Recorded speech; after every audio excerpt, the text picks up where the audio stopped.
अस्सलामुअलैकुम my social media family. उम्मीद करती हूँ कि आप सब लोग हिफ्ज़-ओ-अमान से होंगे, खुशबाश होंगे। सियासी तब्दीलियों और तबसरों के साथ आपकी खिदमत में हाज़िर हूँ। आज मैंने आपके साथ जो है ना कुछ बहुत ही अच्छी खबरें शेयर करनी है, यानी खुशखबरियाँ, और कुछ बहुत ही बुरी खबरें शेयर करनी है। तो जो बहुत बुरी हैं, आपने बताना है कि पहले वो शेयर करूँ या पहले अच्छी वाली, या फिर मैं बैलेंस्ड रह के एक अच्छी और एक बुरी आपको खबर जो है वो वन बाय वन सुनाती जाऊँ। तो चलिए जनाब शुरू करते हैं वन बाय वन।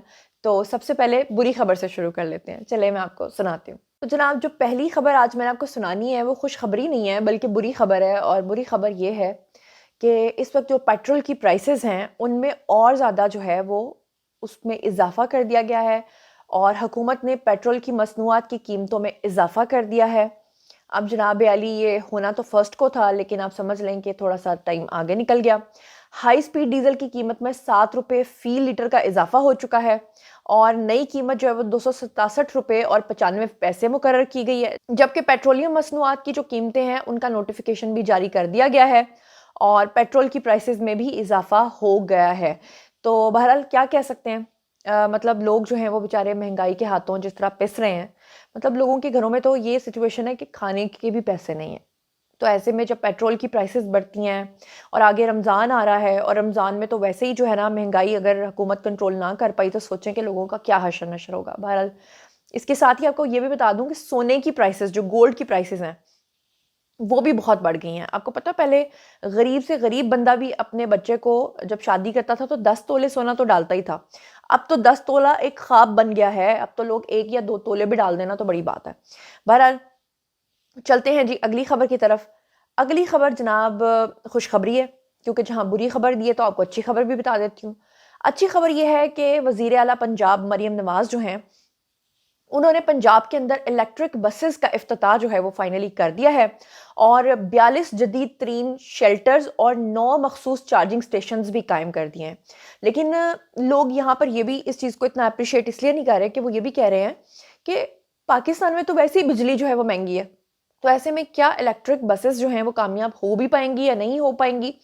लेकिन आपको बता दूं कि पाकिस्तान की पहली मुकम्मल ईवी बस सर्विस का बाकायदा आगाज हो चुका है, और लाहौर में बेसिकली सबसे पहले इसको जो है वो देखा जाएगा। अगर ये कामयाब होगा तो फिर इसको पूरे पाकिस्तान के अंदर फैला दिया जाएगा। और आपको ये भी बता दूं कि ये जो इसकी सवारी है इसका तफसीली मुआयना किया गया, और इलेक्ट्रिक व्हीकल बस जो है, इस प्रोजेक्ट के बारे में सूबाई वजीर ट्रांसपोर्ट हैं जी बिलाल अकबर, उन्होंने तफसीली ब्रीफिंग दी। और ब्रीफिंग में उन्होंने कहा कि इलेक्ट्रिक बस में GPS location record, wifi, USB port और दीगर सहूलियात जो हैं वो भी साथ में लोगों को मिलेंगी। और उसमें उन्होंने बताया कि बस के अंदर जो है ना 30 सीटें होंगी और 80 मुसाफिरों की गुंजाइश होगी, यानी कुछ लोग बैठ के जाएंगे, कुछ लोग खड़े होके जाएंगे। और इलेक्ट्रिक बस में स्पेशल अफराद जो होते हैं, जो माजूर होते हैं, उनके लिए रैंप और नशिस्तें भी उसमें लगाई हुई हैं, मखसूस की हुई हैं। और पहली बार इलेक्ट्रिक बस जो है वो मुसाफिरों के तहफ़्फ़ुज़ के लिए फर्श पर एंटी स्लिप शीट का इस्तेमाल जो है वो भी किया गया है। और आपको बता दूं कि ये जो इलेक्ट्रिक बस है ये ग्रीन टाउन हमदर्द चौक से जनाब 9 मखसूस चार्जिंग स्टेशंस रास्ते में कायम किए हैं जहां पर रुकेगी, और इसकी चार्जिंग कंप्लीट होगी, और 250 किलोमीटर का ये फासला जो है ये तय कर पाएगी। और इलेक्ट्रिक बस जो है वो खवातीन के लिए अलग से, मर्दों और औरतों के लिए अलग अलग सेक्शंस बनाए गए हैं ताकि हरासानी के जो वाकयात हैं वो ना हो सकें। तो बहरहाल ये एक खुशखबरी थी जो मैंने सोचा कि आपको बता दूं। इसके साथ ही आपको एक और खुशखबरी बता दूं।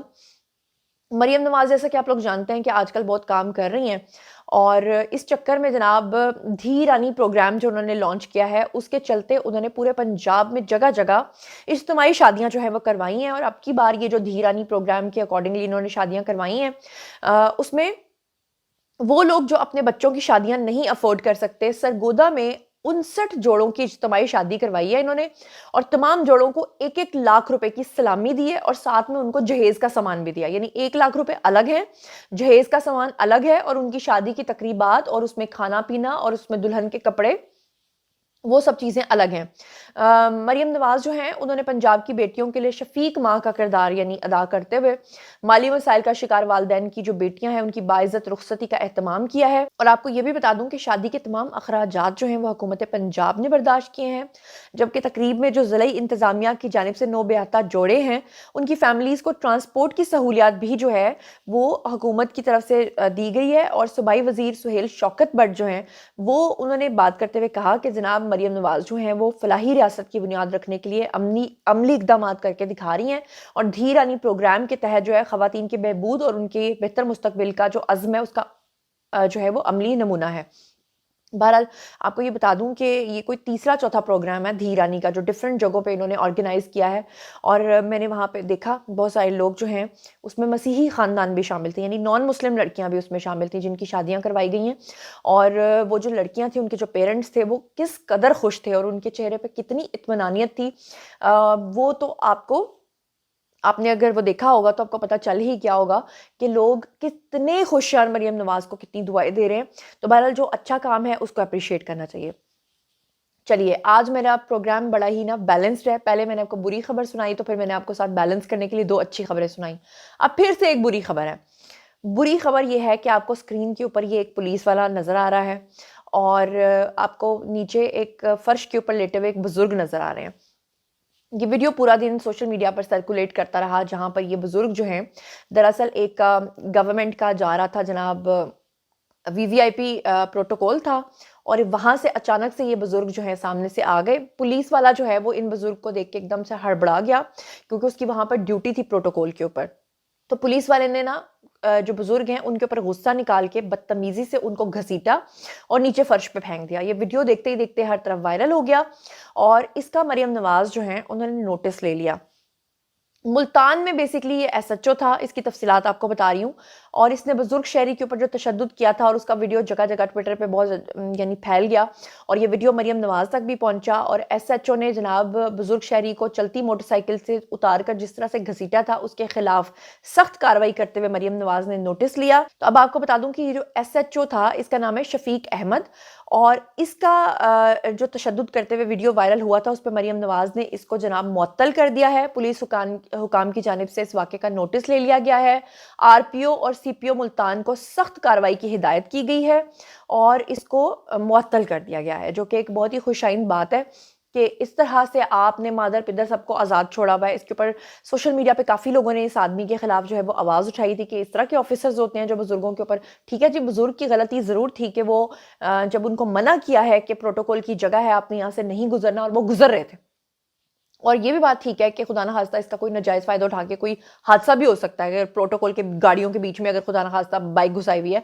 लेकिन ये तरीका नहीं था कि आप किसी को घसीट के उसे आप फर्श के ऊपर गिरा दें, ये बहुत ही गलत बात थी।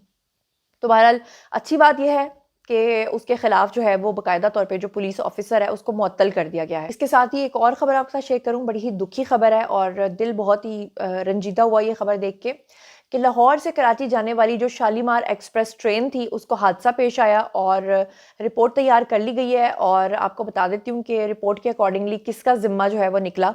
बहरहाल कोई जानी नुकसान जो है शुरू में रिपोर्ट नहीं हुआ, लेकिन तफसीलात के मुताबिक आपको बता दूं कि शादरा का जो रेलवे स्टेशन है वहां से लाहौर से कराची जाने वाली शालीमार ट्रेन की 3 बोगियां जो हैं वो उतर गई पटरी से, जिसकी वजह से ट्रेनों की जो आमदोरफ्त है वो मुअत्तल हो गई। और हादसे की इत्तला मिलते ही जो रेलवे अफसरान है और अमला जो है वो मौके पे पहुंचकर उन्होंने इमदादी काम भी शुरू कर दिया। और शालीमार एक्सप्रेस जो है ये लाहौर से सुबह 7:30 बजे जो है वो रवाना हुई थी और हादसे में किसी किस्म का जानी नुकसान तो अल्लाह का शुक्र है नहीं हुआ। लेकिन जो ट्रेन है उसकी बोगियों में सवार तमाम मुसाफिर जो थे वो तो महफूज रहे, लेकिन लोग डर काफ़ी गए थे। और आपको बता दूं कि रेलवे ट्रैक साफ करने के लिए रिलीफ ट्रेन जो है वो लाहौर से रवाना हुई थी और कराची से लाहौर जाने वाली जो कराकरम एक्सप्रेस है उसको शेखुपुरा रेलवे स्टेशन पर रोक लिया गया, जबकि कराकरम एक्सप्रेस सांगला हिल से बरास्ता वजीराबाद जो है वो लाहौर पहुंची थी। बहरहाल हादसे की इब्तदाई रिपोर्ट जो है वो तैयार कर ली गई है और उसके अंदर जो आया है अभी तक उसमें जिम्मेदार जो है वो ड्राइवर निकला है कि ड्राइवर की वजह से ये सब कुछ हुआ। और ड्राइवर ने हादसे के वक्त जो है वो ब्रेक लगाने तक की भी जहमत गवारा नहीं की, जिसकी वजह से ट्रेन के पीछे जो 3 बोगियाँ हैं वो उतर गई थीं। तो जनाब ये था आज का वीडियो। बारी है जी आप लोगों की, आइए कमेंट सेक्शन में और बताइए कि आप इन तमाम चीज़ों के बारे में क्या सोचते समझते हैं। जो कुछ भी आप सोचते समझते हैं शेयर कीजिए, पर्सनली जवाब दूँगी। मज़ीद खबरें, व्लॉग्स, इंटरव्यूज़ और सियासी तज्ज़िये जानने के लिए मेरे साथ कनेक्टेड रहना हरगिज़ मत भूलिएगा। चैनल को सब्सक्राइब कर लीजिएगा। अपना बहुत ख़्याल रखिएगा। अल्लाह ने के पान।